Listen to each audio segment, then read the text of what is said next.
ઘણા દી થઈ ગયા આપણે ક્યાં વિદેશની ટ્રીપ નથી મારી એટલે આપણે આજે નીકળી ગયા થાઈલેન્ડ બાજુ. આવો આવો કાનાભાઈ આવો. સવારમાં ગાડી કાઢી નીકળી ગયા એરપોર્ટ બાજુ. લાયા નવી ગાડી આવી લાગે. અચ્છા હું ક્યાં ના પડું. પછી આપણે પહોંચી ગયા એરપોર્ટે ને એરપોર્ટે આવીને આપણે કાગરિયામાં સાઈન બાઈન કરાવીને આવતા રહ્યા બલુંગમાં. બલુંગમાં આવીને બેઠો તમારા બે ફેન મળી ગયા. અમદાવાદ ફોટો પાડો મારો. ઈલા કાકા ધ્યાન રાખજો આ ટેણી ની નકર ક્યાંક પડી જશે. ઈલા એ કાકા હું કર્યું ડબ્બામાં ખાલી દીધો આને. ઈલા ઓ કાકા પ્લેન હે ઘર નહીં. ઈલા ઓ કાકા આમ કેમ બેઠા હો? એ સીતારામ ભાઈ.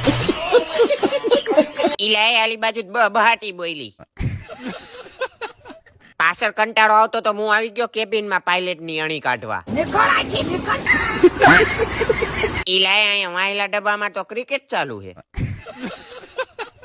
ઈલાએ આ બધું જોવામાં રાત પડી ગઈ ને પહોંચી ગયા થાઈલેન્ડ. પછી આપણને લેવા આવી ગઈ ગાડીમાં બેસી ગયા પછી ધાઈકી ગાડીને 150 આપણે પહોંચી ગયા હોટેલે ને હવે